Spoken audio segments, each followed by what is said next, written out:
Assalamualaikum warahmatullahi wabarakatuh. Halo teman-teman semua, selamat datang di channel Forma Bikip Kuliah UIN Jakarta 2021. Ya, dengan teman-teman mengklik channel ini, bersiaplah untuk teman-teman semua bertemu banyak hal yang bisa membuat semangat membara dan penuh inspiratif untuk kedepannya. Dan dimanapun teman-teman berada sekarang ini, semoga selalu dalam keadaan bahagia dan sehat selalu, baik sehat raga, sehat jiwa, sehat pikiran, dan juga sehat hatinya. Amin. Anyway, sebelum memasuki pembahasan pada episode kali ini, izinkan saya mengajak teman-teman semua untuk segera subscribe channel ini terlebih dahulu ya. Karena tanpa dukungan dan support dari teman-teman, channel ini tidak akan berkembang sampai detik ini. Maka dari itu, kini segera subscribe channel ini sekarang juga. Oke? Thank you. Dan bagi teman-teman yang sudah menjadi teman sejati di channel ini, semoga ilmu yang teman-teman dapatkan bisa bermanfaat. Insya Allah, amin. Back to the topic, salam kenal semuanya. Saya Toimah selaku pemandu dalam podcast di channel ini. Di sini saya ingin mengajak teman-teman semua menyimak podcast kali ini dengan baik dan seksama ya. Kalau bisa pakai earphone biar nyaman dalam menikmati podcast kali ini. Dan sangat beruntung sekali bagi teman-teman yang mendengarkan episode kali ini, karena akan ada sesuatu yang sangat luar biasa dan penuh inspiratif dari seseorang untuk teman-teman dapatkan ilmunya nih secara gratis dari orang-orang hebat pilihan kami. Ya, tanpa berlama-lama, kini saatnya kita dengarkan podcast inspiratif yang akan memberikan dampak positif dan insight value baru untuk kita bisa pelajari ilmu yang disampaikannya. Dan sosok ini bernama Kak Ahyarudin dari Universitas Lampung. Ia adalah sosok yang sangat inspiratif, aktif, berprestasi, dan selalu ambis dalam segala hal. Dan pada sharing session kali ini, Kak Ahyar sharing kepada kita semua tentang tips and trik menjadi mahasiswa yang aktif dan berprestasi di masa pandemi. Kepada Kak Ahyar, dipersilahkan.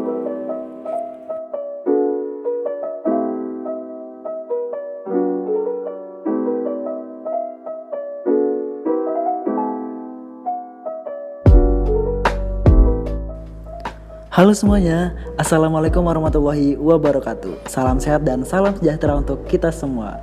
Jujur nih saya ngerasa senang banget bisa sharing lewat podcast yang luar biasa ini. Oke teman-teman, kenali nama saya Ahyarudin, kalian bisa panggil saya Ahyar. Sekarang saya masih kuliah nih di jurusan Agribisnis Universitas Lampung. Nah, selama beberapa menit ke depan saya bakal sharing terkait gimana sih cara jadi mahasiswa aktif dan berprestasi terutama di masa pandemi ini. Oke teman-teman, mungkin yang teman-teman tahu 4 tahun kuliah itu kan waktu yang singkat. Jadi kalau bisa, jangan habiskan nih waktu teman-teman untuk berdiam diri, bahkan cuma menunggu kesempatan datang gitu kan. Karena semua pilihan teman-teman mau jadi apa, itu ada di genggaman kita gitu. Intinya siapin dulu apa yang akan jadi tujuan kita ke depan untuk menuju dunia profesional yang sesungguhnya gitu ya. Nah, mungkin sebagian dari teman-teman masih bingung gitu kan. Sebenarnya gimana sih Kak? Cara jadi mahasiswa aktif, cara jadi mahasiswa berprestasi dan lain sebagainya. Nah, kalau mahasiswa aktif nih teman-teman, biasanya ada kaitannya dengan organisasi dan lain sebagainya gitu kan. Nah, tentang mahasiswa aktif itu bukan tentang seberapa teman-teman banyak ikut kegiatan di situ, tapi bagaimana kualitas kontribusi teman-teman di situ gitu ya. Nah, maksudnya gimana nih Kak? Jadi ketika teman-teman ingin jadi mahasiswa aktif, terutama di masa-masa pandemi seperti ini gitu kan, mungkin dari teman-teman banyak yang bingung, gimana sih Kak nanti saya keteteran, bagaimana dengan pengalaman organisasi kegiatan dan sebagainya, bagaimana dengan tugas-tugas kuliah dan lain sebagainya. Nah jadi teman-teman ikut 10 panitia, 3 organisasi, bahkan sering magang di 3 kali kegiatan magang. Dan kebetulan nih sekarang saya lagi magang juga nih teman-teman, lagi magang di salah satu perusahaan eksportir lada. Jadi kesibukannya sekarang lagi magang di perusahaan itu yang memang fokusnya ke supply chain atau rantai pasok gitu. Nah mungkin dari teman-teman juga pengen gitu kan ikut magang dan sebagainya, pengen aktif dan sebagainya, ikut kegiatan lain. Tapi fokus kesini adalah tujuan dari teman-teman itu apa gitu kan. Atau memang teman-teman pengen berkontribusi di situ, atau bahkan teman-teman cuma pengen terlihat keren gitu kan dari sebagian orang, atau untuk pamer dan sebagainya, flexing gitu kan. Nah itu yang harus dirubah gitu kan. Luruskan lagi niat teman-teman untuk jadi mahasiswa aktif, untuk jadi mahasiswa yang berkontribusi itu untuk apa. Nah itu yang jadi kunci dari teman-teman untuk aktif dalam suatu event ataupun kegiatan tertentu gitu ya. Nah gimana sih Kak kalau cara maksimalin kita untuk jadi mahasiswa aktif, terutama nih masa-masa pandemi ini kan mager banget nih untuk kegiatan dan lain sebagainya gitu kan. Nah mungkin ini bisa teman-teman tiru ya. Kalau saya pribadi biasanya pakai 5 cara untuk kita bisa benar-benar jadi sosok atau jadi mahasiswa yang aktif dalam suatu event, kegiatan ataupun acara tertentu gitu. Nah yang pertama teman-teman itu observe. Apa sih Kak observe? Ya teman-teman itu bisa banget nih amati budaya kerja di situ, kemudian pola interaksinya gimana, dan gaya kepemimpinan suatu kepanitiaan tempat teman itu berada itu kayak mana sih. Misal di organisasi A, oh ternyata ketua umumnya seperti ini, oh karakter mereka seperti ini. Jadi teman-teman bisa belajar banyak di situ gitu. Terus yang kedua, teman-teman misalnya yang udah kerja pengen aktif juga, mungkin teman-teman bisa cek juga bagaimana kantornya dan sebagainya gitu kan. Terus yang kedua, cobalah teman-teman tuh maksimalinnya dengan cara speak up. Jadi beri value atau nilai dari setiap kegiatan atau meeting. Misal lagi meeting nih, ketika teman-teman itu dimintai pendapat, dimintai saran, nah tunjukkanlah kehadiran teman-teman di situ yang bisa jadi perbedaan antara peserta lainnya gitu. Nah itu jadi salah satu kunci juga sih teman-teman.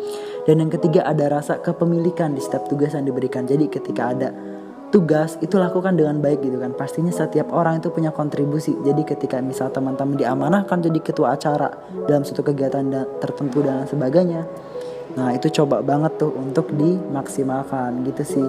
Nah kemudian yang keempat nih, itu tentang belajar hal baru. Jadi banyak banget value, nilai-nilai, bahkan skill-skill baru yang bisa teman-teman pelajari di role yang baru juga gitu. Karena kalau teman-teman gabung di organisasi A, komunitas A, B, C dan lain sebagainya, bahkan ikut kegiatan A, B, C sampai Z, itu mereka punya rule yang beda-beda, punya aturan yang beda-beda.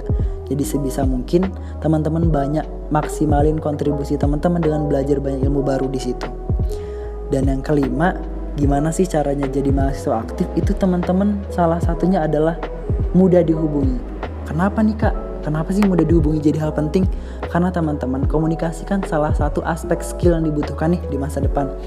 Kalau teman-teman itu mudah dihubungi atau nggak menghilang, ini akan jadi kabar baik gitu untuk orang yang butuh konfirmasi dari teman-teman gitu. Jadi dengan teman-teman ini mudah dihubungi, ini jadi sinyal positif bahwa teman-teman itu punya kontribusi di situ. Jadi teman-teman ini selalu memberi kabar ketika memang tidak bisa hadir dalam suatu kegiatan tertentu gitu. Artinya ada konfirmasi di situ, dan itu salah satu teman-teman mencirikan bahwa walaupun teman-teman sibuk di kegiatan A dan tidak bisa ikut di kegiatan B, tapi teman-teman punya kontribusi di situ karena sudah memberikan informasi gitu sih. Nah itu terkait gimana sih jadi mahasiswa aktif. Ada 5 aspek tadi. Aku simpulin lagi ya. Yang pertama itu observe atau observasi. Kemudian teman-teman mulai speak up. Yang ketiga teman-teman punya rasa kepemilikan di setiap tugas dan tanggung jawab teman-teman. Yang keempat teman-teman jangan lupa dan jangan takut untuk belajar hal baru. Yang kelima teman-teman mudah dihubungi dan jalin komunikasi dengan baik. Nah, ini bisa teman-teman tiru nih. Kemudian nih ngomongin mahasiswa aktif. Mungkin sebagian dari teman-teman bahkan pengen juga nih bukan cuma aktif jadi mahasiswa, tapi pengen juga jadi mahasiswa yang berprestasi secara akademik maupun akademik. Ini bagus banget sih orientasinya, memang orientasi tentang prestasi gitu ya, achievement dan beberapa pencapaian yang pengen teman-teman raih gitu kan. Nah mungkin yang bisa teman-teman lakukan itu memang teman-teman selalu semangat terus demi hal-hal kecil yang memang terjadi dalam hidup teman-teman gitu kan. Baik itu mencapai prestasi akademik maupun prestasi non-akademik. Nah kalau prestasi akademik nih ya, biasanya nih ya, kaitannya itu sama IPK. Kalau ke perkuliahan ya, IPK tinggi biasanya akademiknya bagus nih. Jadi teman-teman, sekarang di masa-masa pandemi ini sebenarnya bisa-bisa aja nih kita ngejar IPK tinggi. Tapi balik lagi ke diri teman-teman, value apa yang bakal teman-teman pengen dapat ketika teman-teman tuh dapat IPK tinggi gitu kan. Nah, coba difikirkan lagi apa sih sebenarnya penting dan urgensi dari IPK tinggi itu gitu kan. Nah, kalau dari saya pribadi nih, IPK tinggi itu sebuah rasa tanggung jawab teman-teman. Sebuah rasa responsibility kalau teman-teman itu punya amanah dari orang tua, amanah dari orang-orang yang sayang sama teman-teman untuk maksimalin tanggung jawab itu. Dan itu bisa teman-teman dapetin ketika teman-teman berusaha maksimal untuk dapetin IPK tinggi dengan cara-cara yang baik, dengan cara-cara yang jujur, dan dengan cara-cara yang memang sesuai dengan aturan-aturan kampus gitu kan. Jadi rasa tanggung jawabnya itu maksimal. Jadi ketika dapetin nilai bagus ngerasa puas, ini benar-benar hasil saya, ini hasil reward dari proses-proses yang telah saya lalui gitu kan. Nah kemudian yang kedua nih, mungkin prestasi akademik aja ngerasa gak cukup kan. Nah karena dalam Islam ya teman-teman, sebaik-baik ilmu kan adalah ilmu yang bermanfaat. Kalau teman-teman ngerasa punya IPK tinggi, alangkah baiknya ilmu yang sudah teman-teman dapatkan ini jangan sungkan gitu untuk dibagikan lagi ke adik-adiknya, bahkan ke kawan-kawan teman-teman sendiri, dengan cara teman-teman bisa jadi asisten dosen atau jadi tutor atau bahkan jadi mentor gitu. Kenapa sih ini penting? Karena selain kita dapetin IPK tinggi, dengan cara ini kita itu bisa dapat juga kemampuan skill-skill baru. Gimana caranya manajemen orang, gimana caranya kita ngomong ke orang, communication skill dan lain-lain itu penting banget. Nah itu sih, itu urgensi dari adanya teman-teman tuh maksimalin prestasi akademik. Pasti teman-teman tahu gimana nih cara ngatur untuk ningkatin prestasi akademik maupun non-akademik. Nah mungkin dari sebagian orang nggak pengen cuma akademik aja yang bagus, tapi pengen juga non akademik gitu kan. Tapi bingung apa yang harus dilakuin ya. Nah sebenarnya ketika kita jadi mahasiswa itu banyak banget event-event yang ngebantu kita untuk kita jadi mahasiswa berprestasi. Ikut lomba-lomba, lomba karya tulis ilmiah, lomba kepenulisan, atau lomba debate, lomba ekstrakurikuler dan lain sebagainya. Itu bisa ngebantu teman-teman ya. Nah selain itu di perkuliahan ini banyak juga nih kayak conference, delegasi atau bahkan exchange yang pertukaran pelajar itu juga bisa membantu. Bahkan ada program-program dari Kemendikbud nih, kementerian dan lain sebagainya, itu ada pendanaan penelitian, pengabdian, wirausaha yang itu bisa ningkatin skill teman-teman dan untuk bisa membuat teman-teman itu bisa menjadi mahasiswa berprestasi gitu kan. Atau dengan teman-teman hadir nih jadi suatu pimpinan organisasi atau komunitas, baik itu dalam maupun luar kampus, itu salah satu bentuk kontribusi teman-teman bisa berprestasi di situ. Nah, sebenarnya aspek-aspek untuk jadi mahasiswa berprestasi itu udah saya rangkum nih teman-teman, dan teman-teman mungkin bisa niru gitu hal apa aja sih sebenarnya yang bisa kita lakuin untuk jadi mahasiswa berprestasi. Yang pertama nih, teman-teman bisa ikut lomba sesuai passion teman-teman. Teman-teman yang suka delegasi atau volunteer exchange dan lain-lain, teman-teman bisa ikut ke situ. Teman-teman yang suka dengan bahkan yang memang hanya kegiatan dengan pendekatan diri kepada Al-Quran bagi yang muslim, teman-teman bisa jadi hafiz atau hafizah Al-Quran. Itu juga hal yang bagus gitu kan. Bahkan nih teman-teman yang kesulitan beasiswa dan lain sebagainya bisa juga nih daftar di warde beasiswa tertentu. Yang pandemi ini banyak banget sih beasiswa, dan itu ngebantu kita banget untuk jadi mahasiswa berprestasi, untuk jadi mahasiswa yang bahkan bisa mengurangin beban orang tua dan lain sebagainya gitu kan. Apalagi nih sekarang ini juga pandemi ini banyak banget program yang digulirkan pemerintah, yang digulirkan kementerian itu untuk membantu ningkatin prestasi anak mudanya gitu kan. Banyak-banyak event proposal yang mereka ajukan untuk dapetin dana dan lain sebagainya, dan itu ngebantu banget. Teman-teman harus bisa maksimalin potensi itu gitu kan. Nah mungkin dari teman-teman bingung nih kalau misal mau ikut lomba, gimana sih kak caranya? Saya juga pengen nih jadi mahasiswa berprestasi, bisa ikut lomba dan sebagainya. Nah teman-teman bisa banget mulainya dengan beberapa tips ini. Yang pertama nih, teman-teman fokus aja dulu ke satu cabang. Misal kayak saya suka dengan nulis nih, udah fokus aja ke satu cabang, ke penulisan, karya tulis, esai dan lain sebagainya. Udah fokus ke situ, belajarlah dengan mentor. Banyak mentor, bisa kawan kita sendiri, bisa kakak tingkat, bahkan ada pelatihan-pelatihan, itu ikuti. Cari celah-celah yang buat kita itu bisa jadi juara nantinya. Baru udah nemu titiknya, baru mulailah action. Ikut aja lomba kemana-mana, yang gratisan dulu. Kalau misal belum mampu bayar, cari yang gratisan dulu. Kalau kalah it's okay, evaluasi kekurangan kita. Apa yang jadi hal yang buat kita itu belum bisa berhasil, belum bisa juara, nah itu dievaluasi. Intinya jangan pernah berhenti untuk mencoba, karena untuk jadi seorang yang memang jadi pemenang itu ada fasenya, mulai dari terbentur sampai teman-teman tuh bisa terbentuk nantinya gitu. Nah, mungkin dari teman-teman juga selain pengen berprestasi di lomba, pengen juga nih ikut daftar beasiswa, dan kebetulannya alhamdulillah saya dapat beberapa beasiswa yang benar-benar bisa ngebantu finansial saya nih selama perkuliahan. Dan di sini saya mau ngasih tips ke teman-teman yang mungkin bisa teman-teman tiru juga. Jadi saya di sini dapat 3 beasiswa dan itu fully funded semua, dan teman-teman juga insya Allah bisa dapat itu juga nih. Gimana sih Kak caranya bisa dapat beasiswa itu, bahkan bisa ngeringin beban orang tua? Yang pertama, teman-teman bisa riset dulu beasiswa yang bakal teman-teman cari itu apa. Fokus ke satu aja loh. Misal beasiswa unggulan, fokus aja ke situ. Barulah diskusi sama kakak tingkat atau teman-teman yang menerima beasiswa itu gitu. Nah, value lain yang harus teman-teman lakuin nih, teman-teman itu harus paham jenis beasiswa ini pengennya apa, awardnya yang dipengenin itu seperti apa, itu dicari. Itu jadi aspek penting sebenarnya teman-teman.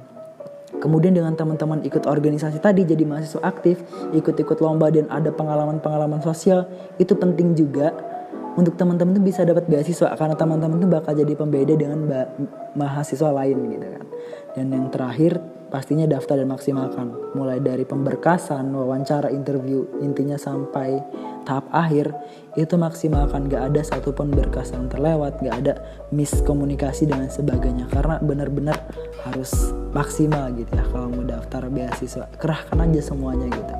Nah, intinya sih untuk menjadi mahasiswa aktif, mahasiswa berprestasi, itu banyak strategi yang bisa teman-teman lakukan, asalkan teman-teman itu nggak ada prinsip self blocking. Jangan ngira kalau teman-teman tuh aku tuh emangnya orangnya gini-gini aja kok Kak, aku tuh nggak bisa tumbuh dan sebagainya.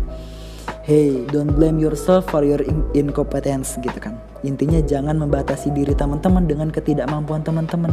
Teman-teman tuh masih bisa tumbuh. Setiap orang tuh punya potensi untuk tumbuh dan berkembang gitu. Nah, intinya kalau mau tahu cara dan lain sebagainya, teman-teman itu bisa ngikutin sesuai dengan kemampuan teman-teman gitu. Walaupun memang seorang mahasiswa fokusnya ke akademik kan, belajar dan sebagainya. Tapi gak ada salahnya nih teman-teman juga bisa memulai dengan menjadi mahasiswa aktif dan berprestasi dengan beberapa kegiatan. Kalau saya pribadi nih ya teman-teman, itu nyusun juga nih gimana caranya sih selama 4 tahun itu bisa maksimalkan potensi kita sebagai seorang mahasiswa gitu. Nah, kalau saya sendiri baginya jadi 2 tingkatan nih. Jadi pada mahasiswa tingkat 1 sama 2 itu fokus saya ke ikut organisasi atau jadi pimpinan organisasi, ikut lomba-lomba, semua dikerahkan, daftar beasiswa, sama ikut pelatihan dan mentoring. Dan ini ngebantu banget untuk kita bisa ningkatin skill kita, ningkatin gimana cara kita ngomong ke orang lain, gimana cara kita dapetin beasiswa dan sebagainya. Untuk lomba-lomba juga ini penting banget pelatihan dan mentoring ini. Ini bisa teman-teman ikutin di tahun pertama dan kedua saat teman-teman kuliah. Nah, kemudian untuk tahun ketiga dan keempat, ini fokus teman-teman tuh beda. Arahnya udah ke profesional, udah ke pengalaman profesional. Bisa teman-teman ikut magang, internship dan lain sebagainya. Bahkan yang jiwa-jiwa wirausaha nih, teman-teman bisa buka usaha juga. Atau mungkin yang punya aspek-aspek sosial nih, jiwa-jiwa sosialnya padat banget. Teman-teman bisa ikut kegiatan volunteer atau kegiatan social project. Itu banyak banget yang bakal bisa ningkatin skill-skill baru dari teman-teman gitu ya. Nah, ngomongin tentang mahasiswa aktif dan berprestasi nih, mungkin teman-teman di sini dengan adanya beberapa tips dari saya yang sharing santai istilahnya dari saya, itu bisa menjadi acuan teman-teman agar teman-teman itu bisa jadi orang yang berbeda gitu, mahasiswa yang berbeda, yang mahasiswa yang memang punya ambisi tertentu dan pengen jadi mahasiswa berprestasi yang harapannya bisa banggain diri teman-teman, banggain orang tua, bahkan banggain universitas dan negaranya sendiri.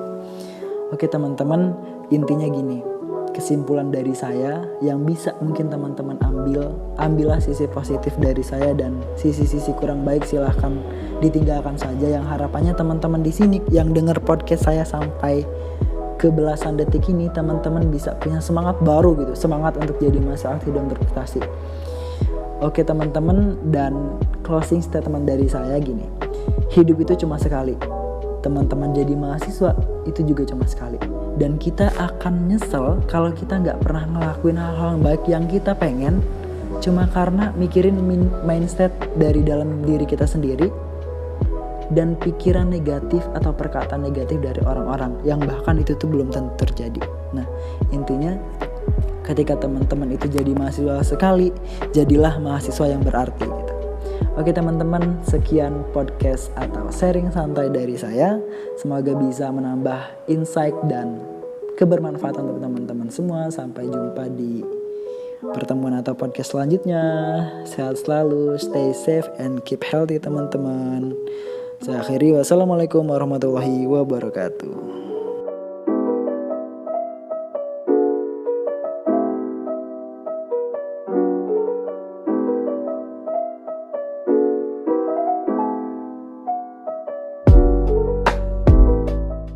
Masya Allah, tabarakallah, luar biasa sekali ya teman-teman. Pada sharing session yang sudah ke akhir, sharingkan ilmunya nih untuk kita semua, yang dimana ilmunya sangat penting banget nih untuk kita bisa terapkan untuk kedepannya. Semoga ilmu yang teman-teman dapatkan bisa bermanfaat ya, dan bisa membawa pengaruh insight baru untuk menjadi lebih baik lagi dari sebelumnya. Insya Allah, amin. And finally, terima kasih banyak bagi teman-teman yang sudah mendengarkan podcast kali ini dengan baik di channel ini. Ditunggu kedatangannya kembali pada episode selanjutnya ya dari kami. Thank you, bye-bye. Wassalamualaikum warahmatullahi wabarakatuh.